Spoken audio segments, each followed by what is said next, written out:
명절 큰날 곧 큰 날에 예수께서 서서 외쳐 이르시되 누구든지 목마르거든 내게로 와서 마시라.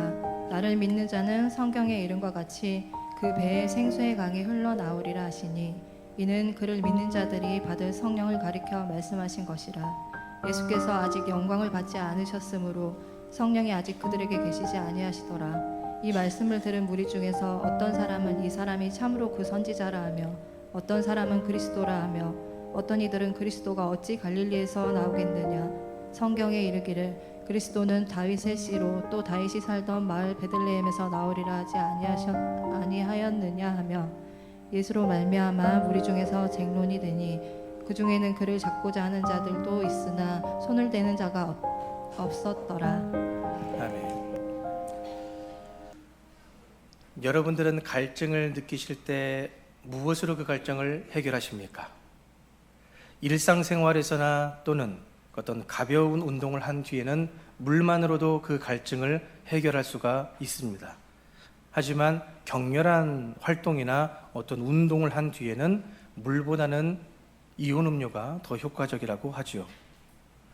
왜냐하면 격렬한 운동은 나트륨과 칼륨 등과 같은 그 전해질이 몸에서 빠져나가기 때문에 웬만한 이온 음료의 경우에는 이 나트륨과 칼륨뿐만이 아니라 칼슘 또는 비타민, 마그네슘도 포함되어 있는 음료들이 있어서 그렇게 격렬한 활동들 이후에는 이온 음료가 훨씬 더 낫다라는 이야기들이 있습니다.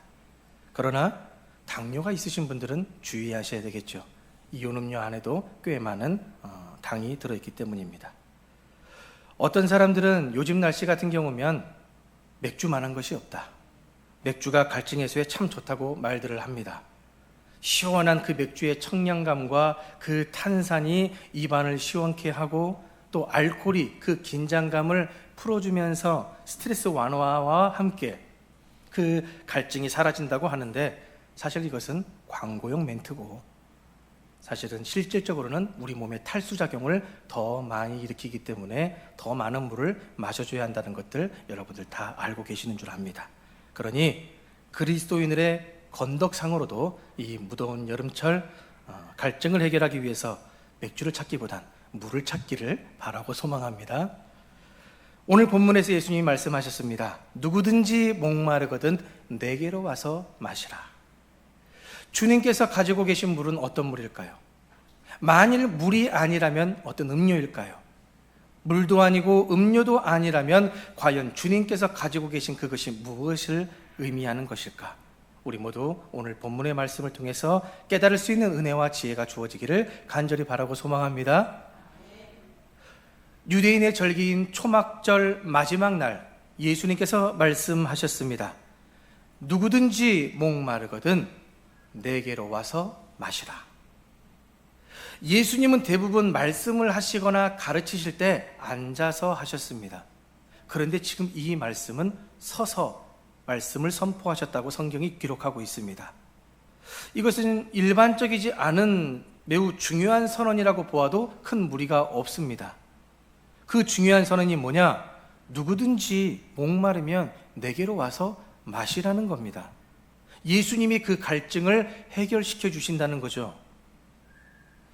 명절 중간에 은밀히 성전으로 올라가서 가르치시던 예수님께서 느닷없이 물장사를 하시는 이유에 대해서 성경은 기록하고 있지 않습니다. 더욱이 38절 말씀 같은 경우는 도대체 무슨 의미인지 더 우리를 알쏭달쏭하게 만듭니다. 초막절, 이 출애굽 40여 년의 광야 생활 동안 초막절을 짓고 하나님의 보호하심 속에 살아온 것을 기념하는 절기이며 가을 추수에 감사하여 드려지게 되는 축제의 절기가 이 초막절입니다. 더욱이 이 초막절 마지막 날에 한 가지 의식이 있는데 제사장이 실로암 연못에 가서 물을 길어와서 제단에 부으며 하나님 이 나라의 이 땅 위에 비를 내려 주옵소서라는 물의 복을 구하는 의식이 있습니다. 성경의 그 의식에 대한 그런 어떤 구체적인 내용을 언급하고 있지는 않지만 이 의식이 제2성전 시대 수룹바벨이 다시금 돌아와서 지어놓은 제2성전 시기에 유대인들이 그때부터 전통을 삼아 만든 의식입니다. 유대교의 입으로 전해지는 율법들이 있습니다. 그 율법들을 책으로 만들어 놓은 것이 미시나라는 것인데, 이 미시나 수카 4장 5장에 이 의식에 대해서 정확하게 기록을 하고 있으며, 이사야 12장 3절 말씀에 보면 그러므로 너희가 기쁨으로 구원의 우물들에서 물을 기르리로다 라는 말씀이 있는데, 이 말씀과 바로 이 의식을 연관지어서 해석하기도 합니다. 그러니 마지막 날 그렇게 물의 복을 구하고 있는 이러한 배경 속에서 예수님이 일어서셔서 선포하시는 거죠. 목마른 자들아 다 내게로 오라. 내가 너희에게 마실 물을 주겠다. 생수를 주겠다. 그 말씀을 하시는 겁니다. 예수님이 말씀하시는 이 선포에 대한 말씀, 단순한 갈증의 문제를 지금 해결할 물에 대한 말씀이 아닌 것을 여러분들도 잘 아실 겁니다. 이 갈증은 인간의 영혼의 깊은 곳에 있는 그 내적인 갈증, 우리 안에서 해결할 수 없는 그런 갈증들, 바로 하나님과의 관계 속에서 찾아야 될 영적 갈증에 대한 말씀인 겁니다. 그 영적 갈증을 무엇으로 해결이 될 수 있느냐? 생수의 강을 통해서 해결할 수 있다는 얘기인데, 그 생수의 강이 뭔지를 잘 모르지만 성경이 가르쳐주고 있습니다. 39절에서 기록해주고 있지요. 그것은 바로 성령을 가리켜서 이야기한 겁니다. 우리가 느끼고 있는 그 갈증, 해결하지 못한 우리의 내면의 그 깊은 곳에 있는 그 문제를 무엇이 해결할 수 있느냐? 바로 성령께서 해결해 주신다는 이야기입니다. 그 당시 많은 사람들이 예수님을 찾고 따를 때 무엇을 위해 찾고 따랐습니까? 자신들이 현세에서 살아가면서 먹고 살아가야 될 그 문제 해결을 위해서, 그리고 로마의 압제로부터 해방시켜 주실 메시아로 생각하며 예수님을 찾고 따라온 것 아닙니까? 그런데 점점 예수님을 따라다녀 보니 그들의 시선과 그들의 입맛에 맞지 않는 겁니다. 그러면서 예수님으로부터 뒤돌아서 버린 사람들이 많아지기 시작했고, 심지어 예수님을 본격적으로 따라다니는 사람들 중에서도 예수님의 가르침이 도통 무슨 이야기인지 알아들을 수 없고 심오한 영적 메시지만을 선포하다 보니 이제는 믿는 제자들도 많이 떠났다라고 성경은 기록해 오고 있습니다. 사실 2000년이 지난 지금도 그렇지 않습니까? 많은 크리스천들이 예수를 떠나고 교회를 떠납니다. 예수님 믿고 교회에 나가는 것으로 인생의 갈증을 해결하려고 했던 사람들이 많습니다. 그래요. 우리는 늘 배고프지요. 우리는 늘 목마릅니다. 채워도 채워지지 않는 그 결핍을 채우기 위해서 우리는 교회를 찾고 예수님을 찾았습니다. 다람쥐 쳇바퀴 돌리듯 열심히 믿음으로 의롭게 한번 달려보려고 달려보아도 여전히 그런데 우리 안에는 허무함이 남겨질 때가 있습니다. 그래서 주님을 찾고 교회를 찾았는데도 달라지는 것이 없을 때가 있죠. 여전히 예수 믿는데도 성공과 돈과 명예와 그 권력, 우리 인간의 육체의 쾌락 앞에 자유하지를 못합니다. 주님을 믿고 따르는데 우리의 마음의 위로와 평안과 기쁨보다는 여전히 세상의 어려움 플러스 교회의 각종 예배들, 여러 가지의 봉사, 여러 가지의 모임, 심지어 헌금까지 율법의 종로로 닫은 두 가지의 어려움들이 함께 복합적으로 찾아오다 보니 세상의 고난도 변함이 없고 교회 안에서도 그 갈증이 해결되지 않은 채 여전히 많은 사람들이 예수를 등지고 교회를 떠납니다. 그러면서 가난한 성도들이 참 많아졌죠. 왜 그럴까요? 예수님은 그들이 먹고 싶은 것을 주지 않으시기 때문에 그렇습니다. 그들이 마시고 싶어하는 물을 주시지 않기 때문에 그렇습니다.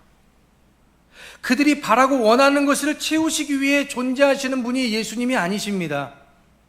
예수님은 왜 존재하셨느냐? 우리가 바라고 원하는 것이 아니라 아버지 하나님께서 바라고 원하시는 것을 우리에게 주시기 위해 이 땅에 존재하시는 분이십니다. 아이들을 키워보신 분들은 공감을 하실 겁니다. 아이건 어른이건 몸에 좋은 음식들이나 약을 먹기가, 마시기가 참으로 힘이 들죠. 그래서 어떻게든 먹여보라고 애를 쓰지만 먹으려고 하지 않습니다. 다 내뱉어 버립니다. 그러면 우리 부모님들 어떻게 먹이십니까? 처음에는 숟가락에다 달디단 시럽을 이렇게 따라서 한 번, 두 번 먹이다가 이번에는 쓴 약을 타서 냉큼 먹여버리죠. 그러면 그 천사와 같은 아이의 미간에서도 인상이라는 것이 찌푸려지기 마련입니다. 신앙에서도 마찬가지죠. 우리의 신앙이 어릴 땐 우리가 바라고 원하는 기도의 제목들이 잘 응답됩니다. 그러나 신앙이 성장하면 성장할수록 우리의 뜻과 바람대로 되지 않을 때가 많죠. 왜 그럴까요? 여전히 그러한 구함이 마땅치 않기 때문에. 우리의 몸은 이제 어른이 되었는데도 여전히 어린아이와 같이 우리의 필요만 이기적으로 구하면 안 되기 때문에 그런 것 아닐까요? 어른이면 어른답게, 아이면 아이답게. 예수님을 믿고 따르는데 왜 나는 이 세상에서 이렇게 행복보다 고통과 좌절이 더 큰 것일까? 당연한 겁니다. 이 세상에서의 고난은 당연한 겁니다. 이 세상의 고통 마땅한 겁니다.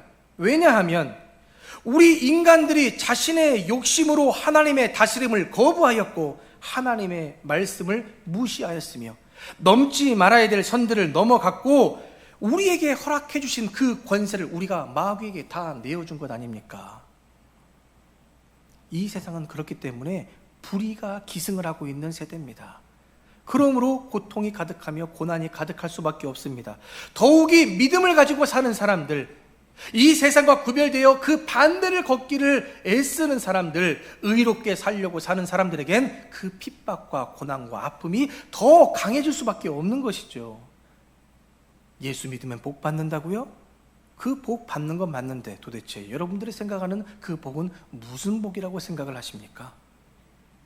그래서 고난은 이 땅 가운데 살아가면서 믿는 자들이 받아야 될 필연적인 것이며 그 책임은 다른 사람이 아니라 우리에게 있는 겁니다. 우리에게. 그럼에도 많은 사람들이 참 염치 없는 말들을 하지요. 하나님 전능하신 분이시라며, 모든 것을 할 수 있는 분이시라며, 그런 하나님이란 신이 살아계시는데 어찌하여 이 세상이 악이 가득하며 어찌하여 이 폭우 가운데 수많은 사람들의 안타까운 목숨을 앗아가는가? 어찌하여 이런 불의한 세상을 계속 지켜만 보고 계시는가? 과연 그런 하나님이 살아계시는 것이 맞는가? 증명해봐 라고 우리에게 이야기를 하는데 왜 그런 겁니까? 누구 때문에 그런 겁니까? 우리가 피조물인 우리가 감당해야 될 책임에 대해서는 이야기하지 않고 왜 창조주이신 하나님께 그 탓을 돌립니까? 하나님은 우리를, 이 세상을 만드셨을 때 우리를 하나님의 형상대로 만드시며 우리를 인격적으로 존중해 주시는 분이십니다. 그래서 우리에게 자유의지를 허락해 주셨죠. 이것을 할 수도 있고 이것을 하지 않을 수도 있는 자유를 우리에게 주신 겁니다. 왜 그 자유를 줬냐? 우리에게 자유를 주시지 않았으면 모든 책임이 누구에게 있어야 되는 겁니까? 하나님께 있는 게 맞죠. 그러나 자유라는 책임을 줬으면 이것을 선택했을 때 이루어지는 결과, 이것을 선택했을 때 이루어지는 결과의 책임을 누가 져야 되는 겁니까? 자유를 발휘한 우리에게 있는 것이죠. 우리에게 그 책임이 있고 우리에게 그 결과가 주어진 것인데 어찌하여 우리가 잘못한 것은 생각하지 아니하고 창조주신 하나님께 그 원망을 두는 겁니까? 이것처럼 무지할 수 있을까? 이렇게 비양심적일 수 있을까? 이렇게 이기적일 수 있을까? 하나님은 하나님의 백성들이 행복하고 안전하게 살 수 있는 말씀을 우리에게 주셨습니다. 율법이라는 테두리를 주셨습니다. 뭐가 잘못된 것인지 뭐가 악인지 알게 할 수 있는 율법을 우리에게 주셨기 때문에 우리가 그 말씀 너머로, 그 율법의 울타리 너머로 안 넘어가면 되는 일인데 우리가 호기심이 너무나도 많아서, 우리의 욕심이 너무나도 많아서 우리가 그것을 넘어가고 우리가 이러한 죄악된 시스템을 만들어 놓고 어찌하여 이런 고난과 고통과 악이 존재하느냐 이야기한다면 이것은 좀 아니지 않을까요? 양심 있는 사람들은 다 압니다. 그럼에도 우리 하나님은 여러 가지 시험과 고통 가운데 우리를 내버려 두시는 하나님이 아니십니다. 그 고통 가운데 함께 하십니다. 그 고통을 함께 아파하십니다. 우리 눈으로 보이지 않지만 하나님은 지금도 그들의 옆에서 함께 우시며 가슴을 찢으시며 그들을 위로하고 계십니다. 독생자 예수 그리스도로 말미암아 그 시험과 고통을 대신 짊어지게 하시고 십자가에서 죽이셨으며 물과 피를 쏟게 하셨으며 다시금 사흘 만에 부활시키셔서 지금은 하늘 보좌 우편에 앉아 계시지요. 그분을 믿음으로 말미암아 오늘날 우리에게 인내를 갖게 하시고 소망을 갖게 하시고 끝까지 하나님을 신뢰하면서 그 믿음의 경주를 완주하는 자들에겐 주님이 다시 오실 그때에 칭찬과 영광과 존귀를 얻게 해 주실 것이라고 베드로전서 1장 7절에서 기록해 주고 계십니다. 낚시를 한번 생각해 보십시오. 감성돔을 잡기 위해서는 감성돔의 좋아하는 미끼가 무엇인지, 그 감성돔이 어느 수심층에 살고 있는지를 분명하게 알고 공략을 해야 감성돔의 손맛을 느낄 수 있는 겁니다. 마찬가지로 예수 그리스도를 믿는 그리스도인들이 참된 기쁨과 행복과 자유를 얻기 위해서는 예수 그리스도를 바로 알고 바로 믿을 때에 예수님을 믿는 그 신앙의 참맛을 느낄 수 있고, 그것을 저 하늘에서만이 아니라 이 땅 가운데서 누릴 수 있음을 기억하시길 소망합니다. 여러분의 갈증이 무엇입니까?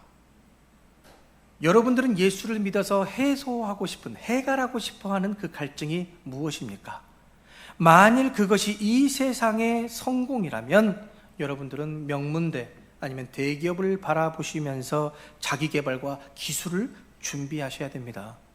만일 그 갈증이 물질이라면 돈이 흐르는 그 정보의 중심지인 부동산 또는 주식, 코인을 찾아가셔야 됩니다. 만일 그 갈증이 명예라면 고학력을 쌓으셔야 되고 많은 스펙들을 쌓아가면서 이미지 관리하시고 네트워킹을 잘 활용을 하셔야 됩니다. 오늘날에도 많은 사람들이 예수님을 믿고 교회를 다니지만 여전히 갈증을 느끼는 이유, 우리가 예수님께서 주시는 생수가 아니라 내가 마시고 싶어하는 물을 마시기 위해 이 자리를 찾았기 때문에 그런 겁니다. 그러나 예수님이 말씀하시는 갈증의 의미와 내게로 와서 마시라는 이 예수님의 초청은 성령을 통해서 생명에 이르게 하는 초청입니다. 무엇이 중요합니까? 살아있는 것이 중요하죠. 그래서 성경에서는 피덩이라도 살아있으라, 살아있어야 합니다. 아무리 건강하고 돈이 많고 명예롭고 다 갖추었다 할지라도 죽으면 무슨 소용이 있습니까? 살아야 누리죠. 살아야 깨닫고 알고 있죠. 사는 것이 가장 중요한 겁니다. 그 삶을 주시기 위해서 예수님께서 이 땅에 오신 겁니다.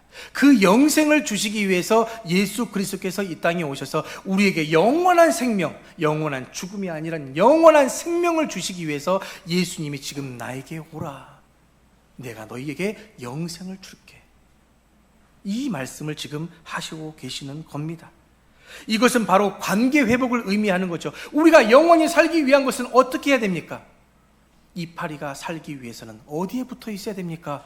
나뭇가지에 붙어 있어야 그 영양분을 공급받고 푸르른 빛을 띌 수 있으며 그것이 곧 꽃이 피고 열매를 맺을 수 있는 것 같이 우리가 살기 위해서는 어디에? 말씀에, 예수 그리스도께, 하나님께 온전히 붙어 있어서 생명을 우리가 얻을 수 있어야 하는 거죠. 그렇기 때문에 성령을 통해 생명에 이르게 하는 것은 바로 하나님과의 관계 회복을 이야기하는 겁니다. 그 하나님과의 관계 회복을 이룰 수 있는 영원한 다리, 그 영원한 생수의 강, 그것이 바로 누구로부터 주어지느냐? 예수 그리스도로부터 주어진다는 것이죠. 하나님과 나와의 깨어진 관계의 다리를 놓으신 분이 바로 예수 그리스도십니다. 그런데 그 예수 그리스도께서 어디에 계십니까? 하늘 보좌 우편에 앉아 계시죠. 그러면 하나님과 우리의 관계가, 그 다리를 우리가 건널 수 있습니까? 그래서 예수 그리스도께서 하늘 보좌 승천 올라가시며 우리에게 약속을 해주셨습니다. 내가 너희에게 또 다른 보혜사를, 성령을 보내줄게. 그래서 오순절에 성령 강림 사건이 일어난 것 아닙니까? 그 성령이 아니고서는 결코 우리에겐 답이 없습니다. 성령이 우리 안에서 역사하시지 아니하고는 우리가 영원한 생명의 관계를 이어갈 수가 없는 겁니다. 생각해 보십시오. 지금 이게 전등이 있는데 이 전등이 빛을 내기 위해서는 이 안에 뭐가 들어가야 되겠습니까? 전기가 들어가야 되는 것처럼 성령은 우리 안에 오셔서 생수의 강이 되시고 하나님이 하나님 되심을 나타내는 존재로서 우리를 깨닫게 하시고 도우시고 인도하시는 분이 바로 성령이십니다. 그러니 그 성령이 우리 안에 함께 하시지 아니하면 우리는 아무것도 할 수 없는 존재가 되는 겁니다. 그 성령께서 우리 안에 계셔야, 그 생수의 강이 우리 안에서 움직여야 우리 내면의 깊은 죄의식과 외로움과 공허함과 정체성의 혼란과 그 허무함과 같은 그 갈증 속에서, 이 세상의 방법으로 해결할 수 없는 그 갈증 속에서 영원한 생명으로 회복시켜 주시는 하나님의 임재와 역사로 성령께서 인도해 주시는 줄로 믿습니다. 이러한 영적인 갈증, 세상의 그 어떤 것으로도 해결할 수 없습니다. 오직 성령의 인도하심에 따라 예수 안에 있을 그때에, 예수님과 함께 동거할 때에, 예수님과 함께 동행할 때에 이루어지는 줄로 믿으시길 축복합니다. 마무리합니다. 우리가 누굽니까? 우리가 왜 살아가야 됩니까? 왜 우리는 사랑을 받아야 되며 왜 용서해야 되는 겁니까? 도대체 우리의 삶이 우리에게 어떠한 유익을 주는 겁니까? 우리는 이러한 질문들 앞에서 속 시원한 답을 얻지 못합니다. 그저 제한된 지식 속에서 제한된 우리의 평가만을 내릴 뿐이겠죠. 그러나 예수께서 약속하신 성령은 우리의 그러한 심오한 질문들을 알게 하시고 깨닫게 하십니다. 그리하여 참 진리로 나아가게 하십니다. 우리의 내면을 변화시키십니다. 그래서 주님께서 말씀하십니다. 수고하고 무거운 짐진 자들아 다 내게로 오라. 내가 너희를 쉬게 하리라. 이 물을 마시는 자마다 다시 목마르려니와 내가 주는 물을 마시는 자는 영원히 목마르지 아니하리니 내가 주는 물은 그 속에서 영생하도록 솟아나는 샘물이 되리라. 성령을 받으시기를 소망합니다. 어쩌면 우리는 아직도 어른으로 성장하는 과정에 있는지도 모르겠습니다. 우리 교회 집사님께서 한 번은 저에게 그런 말씀을 하시더라고요. 목사님, 나는 비록 나이를 먹었지만 이 신앙에 있는 부분에 있어서는 나는 아직도 초등학교 5학년밖에 안 됩니다 라는 참 겸손한 말씀을 하신 집사님이 계십니다. 참 제가 위로를 얻었고 참 감동을 얻었지요. 어쩌면 우리는 정말 신앙생활을 오래 하지만 여전히 어린아이와 같을지도 모르겠습니다. 모든 권력과 물질과 명예를 다 가지고 살아본 솔로몬도 그것을 다 경험하고 나서 뭐라고 고백합니까? 헛되고 헛되며 헛되고 헛되도다. 오늘날 우리의 연수가 다해가시는 인생의 선배님들의 이야기를 들어봐도 세상은 짧고 인생 별것 없는데 사랑하기에도 부족한 인생, 생명을 달리하는 문제가 아니면 싸우지 말고 허락된 이 세상과 시간 속에서 감사하며 자족하며 섬기며 살아라 라는 우리 선배들의 이야기들이 있지 않습니까? 그러나 우리는 그 지혜자들, 선배자들의 이야기를 알무로만 갖고 있지 삶으로는 살아내지 못하는 여전히 어린아이와 같지 않은가 돌아봅니다. 그 모든 갈증의 끝 어디에 있을까요? 예수 그리스도께 있습니다. 예수 안에 들어가시면 해결이 됩니다. 예수를 영접하시고 성령을 받으시면 가능해집니다. 예수를 믿어 성령을 받고 그로부터 생수의 강이 흐르는 사람들은 자기 내면의 목마름의 갈증이 해결되어서 자유롭게 되어지고 이웃을 사랑하기 시작하고 더욱더 공동체 안에서 화해의 중보자로서 세워지며 하나님의 생명과 그 진리를 흘려보내는 살리는 자의 삶을 자연스럽게 살아가게 됩니다. 이것이 바로 예수님께서 원하시는 제자들의 모습이며 오늘 우리에게 주시는 성령 충만의 실천적인 삶의 길이심을 기억하시길 축복합니다. 그러니 성경에 등장하는 종교 지도자들과 같이 그들의 미래와 그들의 자리와 그들의 안일만을 위해서 폐쇄적인 생각과 마음과 태도로만 일관하지 마시고 이제는 예수 그리스도 안에서 성령을 받으셔서 그 성령의 인도하심에 따라 우리가 영적인 목마름과 그 갈증을 해결하시고 그렇게 살리는 자로서 생수를 우리 주변으로 내 가족, 내 남편, 내 자식들, 내 이웃에게 자연스럽게 흘려보낼 수 있는 생명의 일꾼으로 살아가는 저와 여러분들이 되시길 주님의 이름으로 축복합니다. 아버지 하나님, 초막절 마지막 날에 외치신 주님의 그 음성이 우리에게도 들려지게 하여 주옵소서. 우리가 갈급한 심령으로 주님께 나아가게 하시고 생명수 되시는 주님의 성령이 우리의 삶 가운데 흘려 넘쳐지기를 원합니다. 우리의 신앙이 머무는 강이 아니라 흐르는 생명의 강이 되게 하여 주시고 진리를 따라 예수님을 바르게 믿고 고백하며 세상 속에서도 생명을 흘려보내는 살리는 자로서의 삶을 살아가도록 성령이여 인도하시고 함께하여 주옵소서. 그리하여 주실 줄로 믿으며 우리 구주 예수님의 이름으로 간절히 기도하옵나이다. 아멘.